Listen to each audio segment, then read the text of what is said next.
everybody. What the Flick? We are back reviewing episode 5, season 10 of The X-Files, Babylon, and thus we Babylon about it with me, Bibbs, Meredith, Witney is back. I'm back. I'm back. But Witney was filling in, so he actually gets to stay. We've upgraded him. I was popular enough that I could stay. That's good. So, yeah, and he left your baby at home this time, which is good. No baby noise in the background. Did you bring your baby last time? Last time I brought my baby. And there was crying off camera, and everyone was confused. It is X-Files. There should be a lot of crying. Well, and the episode was all about a missing child, so I brought the child. That was not. You bought your child because you couldn't find a babysitter. Babylon. Meredith, before we move on, Witney and I were real high on the last 2 episodes. We thought they were a lot of fun. We were talking to you just where we got started. You didn't care for them. Well, see, I'm sure the fans are so happy that I'm back because they actually had someone who enjoyed the show as opposed to me who takes a giant dump on every X-Files episode. I took a giant dump on the first 2. The first one, I thought the other, the second was okay. Okay, well, all right. The third was good. I was super, super stoked about the Lizard Man one, and then we had the weird, awkward Scully sex dream sequence, and I'm just like, that's clearly really? fan service. I know that. That's totally fan service. And it seems so outside of Gillian Anderson's style, and everyone, all the like critics on the interwebs were being like, oh, look at her being so outside of her role, and she's showing her comedic side, and I'm like, that doesn't seem like her. I don't know. I just don't know about the that. entire point was that to play devil's advocate, the entire point was that it was out of character, and that's why it wasn't acceptable. Well, that's why it was believable as a lie. I know. And I'm not one of those, and I want to stay here, I'm not one of those ultra-feminists who think that all women on TV can't have those moments. It just Camille Paglia! Yeah. It just didn't seem genuine to me, and it threw me for the whole thing, and I don't know.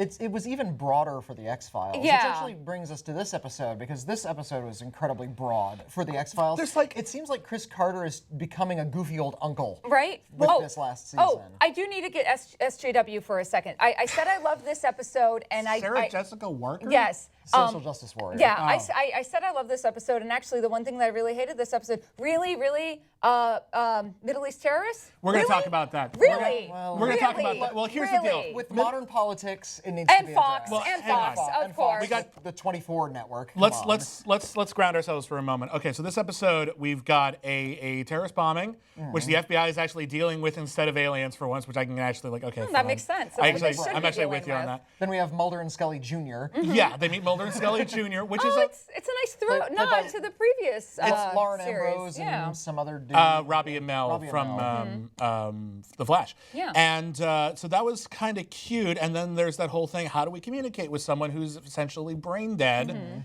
Okay, fine. It doesn't come together terribly well, and it's frustrating just to start off with the whole Middle Eastern terrorist angle. It opens with a bunch of just seemingly normal, nice Muslim characters, and then there's no irony to it. Yeah. It's just so straightforward, and it turns out they're terrorists. Surprise! That's interesting. That's bad drama. They walked into the art gallery and actually said out loud, "Please don't blow up," and it blew up immediately. I thought it was going to blow up, and then we'd find out that it was someone else, and that whole prologue was a red herring. Right. No.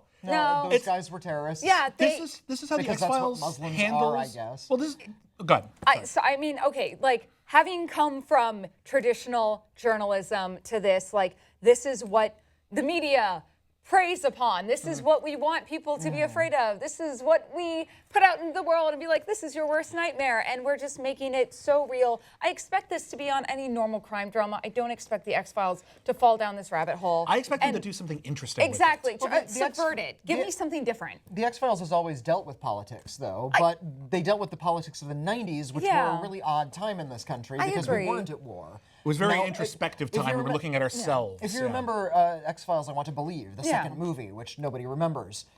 With good cause. It came out at a time. It came out during the Bush administration, and they didn't really comment on the Bush administration except for one moment where Mulder and Scully are together again. They're waiting outside an FBI office, and they see a portrait of George W. Bush on the wall, and they just sort of look at it, and they kind of look at each other like, yeah. It's like politics have changed, but that's all we're going to say about it. Right. So this is the first time that the X-Files has taken their political angle and updated it, and it feels really awkward. No, they started it in the first episode of this season when they started talking about the alien conspiracy and how it affects 9/11 and beyond. But it's the same conspiracy. It's basically the same basic deal. But the issues of representation are frustrating because on one hand, it's hard to deny that there have been Muslim terrorists. Oh, of course. We can't. It's impossible. But when so much of the representation that we see in the media is only of one type of person, it's imbalanced and it's not fair, and it creates an unrealistic expectation, and it also creates lazy drama because we're seeing it over and over again. And so, yeah, it doesn't lead anywhere. It's very straightforward. And Until this you is get to the X-Files part of the well, story. the X-Files even part of the then, story, yeah, it doesn't work. It came, okay, so one of the overarching issues I've been having with all these episodes is that when we finally get to the X-Files part, it feels forced. It feels there was no build-up there. We get this really radical mystery that comes about in a last-minute play that has had absolutely no build-up as to where we got there. Like, ultimately, and I'm just going to throw out the end of this, is so Scully found her way to reach this terrorist through science. Mulder's was supposedly going to be through some woo-woo way. Spirituality. But it was really a placebo, so he didn't actually take the magic No, mushrooms? it wasn't. She it was. told him I it was a know. placebo. She So told she would- Skinner so it was a she'd- placebo. I know. So she'd be off the hook. I get that, but Okay. then there was still, but then I Even get that. so, it's I know. kind of the same basic deal, and it's kind of just this episode is extremely awkwardly structured. It is, and I feel like, and going back to the other previous two, I felt like by the time they get to the solution, they feel very, very forced. Like we normally in the previous X-Files series, you get little hints to get to where everyone is going. This, it's kind of the last minute thrown in there. Like you don't really get that build up. Well, I have a feeling that the build-up was the previous 9 seasons, that this 10th season is trying to wrap up a lot of No, this but stuff. I'm just saying But it's it's a not. mystery. It's This not. episode doesn't wrap up anything. It does and it doesn't, because faith has always been a big issue in the show between Mulder and Scully, how Mulder believes in all of the aliens but is not a religious person. Scully is the skeptic, but she is a religious person. And we have to sort of deal with the notion of spirituality, and I think that Chris Carter is sort of very into this sort of very pan-spiritual worldview, and he's trying to write this part of himself into the X-Files. That's and fine. using his own kind of spiritual views to Here's the problem. conclude the episode. Here's the problem with that. The conclusion of the episode in which we have meaningful conversations between Mulder and Scully Jr. Okay, fine. Those were great. You need to earn those. You can't just have that big Yeah. moment. If the episode that preceded it was dramatically satisfying and interesting in some way and actually put them through the ringer, so much so that they actually get to have these cathartic moments, then I'd be fine with it. Here, they do not, because the story itself is actually pretty perfunctory. We need to talk about Mulder's the hallucination Mulder sequence. hallucinates. Yeah. Okay, The fine. The Someone hallucination saw a sequence, music video once. The entire episode just sort of grinds to a dead halt for what feels like 18 full minutes, while Mulder just sort of wanders around in this hyper-edited style and dances to, of all things, Achy Breaky Heart and Yeah. Honky Tonk Badonkadonk. Yeah. Another really, and there are cameos. Someone's gonna gift that. And there I know. are cameos in there that I completely missed. Yeah, I love Evidently, that. the lone gunman and the were in cigarette there. smoking Yeah, man were well, all- I all caught, in I there. caught the cigarette smoking man. They're all in there. there, I missed them both, but yeah. Where's Krychek, damn it? I know. Nobody cares about Krychek. Yeah, I didn't see the cigarette smoke. Or no, I was saw like him. he was I the- saw him at the end. slave But I driver. didn't see the lone gunman, which I was like, now I know how they fit in, because we all knew they were making an appearance Yeah. somehow, and now I see Now how. they're just a hallucination. And I'm like, That's- oh, that That's feels a dick cheap. move. It is cheap. Feels It's a so dick cheap. move. They is were what it all a is. dream. Yeah. Yeah. How do you guys feel about, before we wrap this up, how do we feel about Mulder and Scully Jr.? Because that's the elephant in the room.